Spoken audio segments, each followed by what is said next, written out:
BFM Business, Intégral Placement, le Club Imo. Suite du club de la presse IMO comme chaque mercredi, les dernières tendances dans le marché immobilier et les meilleures opportunités pour vous qui souhaitez peut-être investir. Olivier Marin pour Explore Imo, Le Figaro, Éric Tréguier pour Challenge et Julien Mouret pour laviimo.com.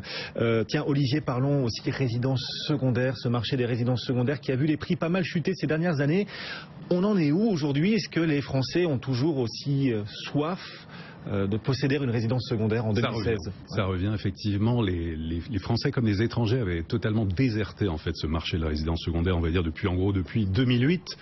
Et là, on a mené pour le compte de Propriété de France en fait une enquête. C'est vraiment là pour le coup le temps des bonnes affaires dans certaines régions parce que les prix ont fortement chuté.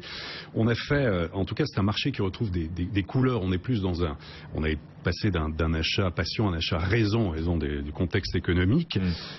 Alors, effectivement, pied-à-terre pour les vacances, maison de famille qu'on soit en héritage ou dans l'optique d'une installation en vue de la retraite, c'est toujours le rêve de beaucoup de citadins. Il faut savoir qu'en France, on est champion du monde, 3 300 000 résidences secondaires selon l'INSEE, c'est pas mal. Alors, si on fait un tour d'horizon, exemple Normandie, c'est la proximité de Paris, on est à 2 heures de voiture. En quelques années, les prix ont perdu de 25 à 30%. À Deauville, on peut s'offrir un appartement avec terrasse et vue mer pour 6 000 à 7 000 euros par mètre carré. On était plutôt à 8 9 000 il y a encore 2 ou 3 ans.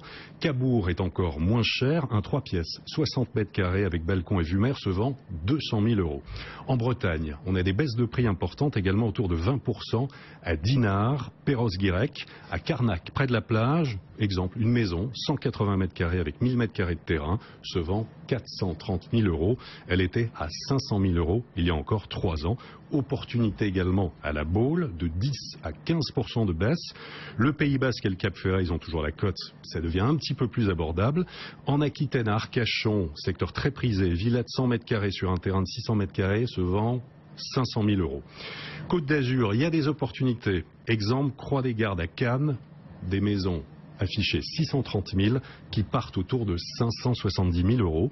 Et puis en Provence, alors là on recherche plutôt l'authenticité, le mât, la vieille pierre. On a des maisons qui démarrent à 400 000 euros.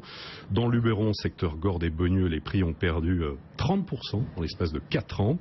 Et puis à la campagne, alors belles opportunités, notamment du côté du Perche. Alors là, c'est les records. Un Belém, Mortagne au Perche, où les prix de certaines maisons ont baissé de 40% certaines années. On trouve actuellement au Perche, pas loin de forêts de golf et tout ça, des maisons qui sont à 60 000 euros, 70 000 euros. C'est vrai que c'est souvent à la campagne que les prix ont le plus chuté sur ce marché des résidences secondaires. Ils ont le plus chuté. Et puis alors, parallèlement pour Explore Imo, on a mené une petite enquête tout d'abord sur le rêve de la résidence secondaire. Alors en tête, c'est le bassin d'Arcachon qui fait rêver.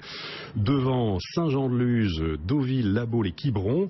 Le type de bien, la maison traditionnelle plutôt que l'appartement. Et puis enseignement. Bien dans l'air du temps et la tendance, 47% des internautes sondés indiquent qu'ils souhaiteraient rentabiliser leur résidence secondaire en la louant, en passant par des agences, des sites spécialisés ou des plateformes de location touristique saisonnière type Airbnb. Donc ça, c'est vraiment dans l'air du temps, ce qui était complètement impensable il y a encore 4 ou 5 ans de pouvoir louer sa résidence secondaire à des étrangers, des inconnus. Maintenant, voilà, on peut se dire résidence secondaire et qu'il faut la rentabiliser. Vous avez parlé du marché des résidences secondaires à la mer, à la campagne et pas à la montagne. Ça attire de moins en moins. Tignes. Il y a des choses très intéressantes du côté de Tignes. C'est moche, Tignes. C'est horrible. Ça, c'est le symbole de l'échec architectural des stations quand même de sport d'hiver dans les Alpes, Tignes. Enfin, globalement, les prix restent assez chers quand même dans les stations. Ça reste élevé, bien sûr. Megève, je crois, qui était repassé. Courchevel. Megève est repassé devant, je crois. Non. C'était pas ça. Mais j'avais bien tenté. Deuxième derrière Courchevel. Mais c'est sûr que les prix, par exemple, dans des belles stations comme Méribel, restent très très élevés. Donc c'est pas la peine d'aller chercher la bonne affaire de ce qu'on. Il faut être un peu fou pour acheter à la montagne quand même. On arrive à louer 6 semaines par an maximum. Les charges sont extrêmement importantes. C'est pas très rentable quoi. C'est pas forcément une affaire. Vous n'aimez pas la montagne? J'adore la montagne. Au contraire. C'est un petit règlement de compte? Non, pas du tout. Non, quand on voit une station comme Tignes, pour le coup, on peut avoir envie de se dire voilà, on aurait pu faire plus beau. Mais ça correspond à une époque. Ce qui est intéressant dans le sondage, c'est que à aucun moment les personnes sondées n'ont cité la Côte d'Azur parmi les destinations préférées. On a eu le bassin d'Arcachon, on a eu la Bretagne, on a eu la Normandie et jamais la Côte d'Azur. Parce que ça reste quand même très cher. Là, vraiment, résidence secondaire avec des budgets qui sont de l'ordre de 200 000 euros, 250 000 euros. Donc, on peut trouver des choses dans les Alpes de Haute-Provence, par exemple. Il y a des choses très bien. Bon. Tiens, plus de conseils justement pour ceux qui souhaitent investir et pour nous tous qui sommes propriétaires ou locataires. Eric, conseil pour la gestion de nos compteurs d'eau, compteurs d'électricité, puisque les compteurs automatiques vont peu à peu s'imposer partout, chez chacun d'entre nous. Il faut forcément s'en réjouir. Effectivement, ça, on a un avenir bourré de compteurs. C'est très simple. Y compris le chauffage collectif. Et voilà, on a des compteurs partout. Alors maintenant, on va installer, c'est la loi sur la transition énergétique qui a été votée le 30 mars qui a été votée en 2015 et qui rentre en application en 2017, le 30 mars, et elle va obliger donc à compter tout, compter donc la consommation de chauffage, avec forcément des surprises, parce qu'on se dit, si on compte ma consommation de chauffage, si j'arrête de me chauffer, je ne paierai rien. Pas du tout.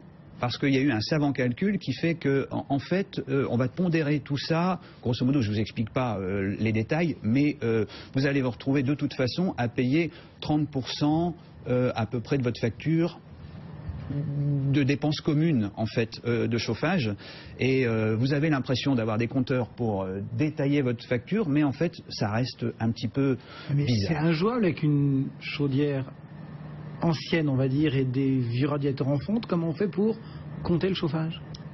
C'est simple, on place des compteurs sur les arrivées. Et donc, à ce moment-là, on perce un petit trou, on compte ce qui passe, et puis c'est assez simple. C'est pas un problème technique. Après, c'est un problème d'accord, parce qu'on s'aperçoit que dans un immeuble, il y a de la consommation qui relève de la consommation personnelle, et puis de la consommation commune. Vous sentez la révolte gronder là sur ce thème des compteurs automatiques, jour de manifestation aujourd'hui, vous pensez qu'on pourrait mettre ces compteurs automatiques au rang des revendications des manifestants? Les propriétaires descendront dans la rue pour ça, mais on sait bien que dans les réunions, notamment de syndic, il y a des vrais problèmes, puisqu'il y a les copropriétaires qui disent mais pourquoi est-ce qu'on devrait payer plus? Parce qu'il va falloir payer plus, bien sûr. C'est un abonnement, et ça va coûter à peu près 40 € par logement. Pourquoi payer plus alors que de toute façon on ne paiera pas moins? Oui. Après les bonnets rouges, on entend parler du coup des bonnets bleus EDF maintenant. Ah oui, alors il y a un deuxième compteur qui arrive. Alors c'est toujours dans le cadre de la loi sur la transition énergétique qui arrive donc en application le 30 mars 2017, comme je disais. Et donc ces compteurs Linky, il va y en avoir 35 millions qui vont être installés par les distributeurs d'électricité, et notamment EDF, avec comme argument, on va pouvoir comme ça mieux suivre votre consommation et surtout télétransmettre. Et c'est là que forcément, ça coince, parce que qui dit télétransmission dit envoi de quelque chose, et ça sera envoyé par des ondes électromagnétiques. Et donc là, on va tomber sur l'opposition d'un lobby assez connu, qui est celui des anti-ondes, quoi. Anti-ondes, anti-antennes relais, etc. Mais pour les compteurs de gaz, c'est déjà quasiment le cas un peu partout. Oui, bien sûr. Mais le compteur d'eau aussi. Il y a des opposants, et il y a des maires qui s'opposent à cette installation. EDF leur envoie des lettres comminatoires en disant vous devez, c'est la loi, il y a un règlement européen, etc. Mais on s'aperçoit que en fait rien n'oblige à installer ce nouveau monde technologique qui démarre un peu dans le chaos quand même. Il faut arriver à créer. Et puis il faut dire une chose aussi, c'est que ça coûtera. C'est qu'à la fin, EDF ou d'autres distributeurs répercuteront le coût de tout. Olivier, votre conseil à vous pour nos auditeurs, nos téléspectateurs cette semaine? Attention aux arnaques au crédit, en fait. Sur Internet, ça se multiplie. Alors là, attention, l'autorité de contrôle de la Banque de France avait déjà averti. On parle évidemment beaucoup de crédit. Comment décrocher le meilleur taux entre banques, établissements prêteurs, courtiers sur le web? Il y a une vraie concurrence derrière, il y a un vrai business, il faut faire attention. Il y a beaucoup de sites qui font la promotion de crédit à des conditions très avantageuses, font miroiter le fait que c'est facile d'en obtenir. On va les dénoncer parce qu'ils ont souvent des homes, des pages d'accueil en fait très rassurantes avec la famille et tout ça. Donc en fait les sites qui proposent des crédits sans y être autorisés, il y en a quelques-uns qu'on va retenir, c'est gautierfinance.fr, lacroixfinance.com, latourfinance, rapidecrédit.com, pressanfrais.com, accordparticulier.com, chartierfinance.com. Attention, donc ces sites, on oublie, certains sont basés au Luxembourg. En cas de doute, vérifiez vraiment si l'intermédiaire est bien autorisé à exercer son activité. Donc c'est un conseil pratique, et vous pouvez consulter l'Orias qui a toutes les archives, orias.fr. Donc allez sur ce site et voilà. Attention aux arnaques au crédit. On va rajouter un aussi. IMO Eurofinance, donc qui proposait de prêter jusqu'à 1,5 million d'euros, moyennant 20% d'apport. Donc déjà, ça veut dire 100 000 € d'apport. il y a quand même quelque chose qui alerte aussi là-dedans. Et donc, faites attention à ce site. Attention aux propositions bidons. Donc sur les crédits, et d'autant que les taux sont quand même super bas, là, il ne faut pas chercher non plus plus que nécessaire. Le taux variable. Ouais, voilà, exactement.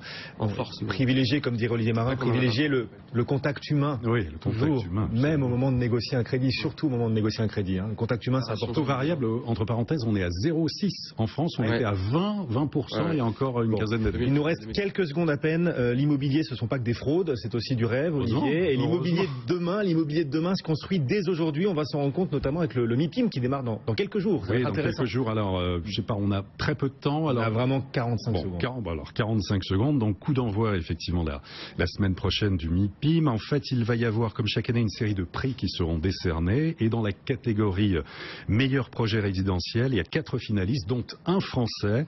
C'est le bâtiment Home.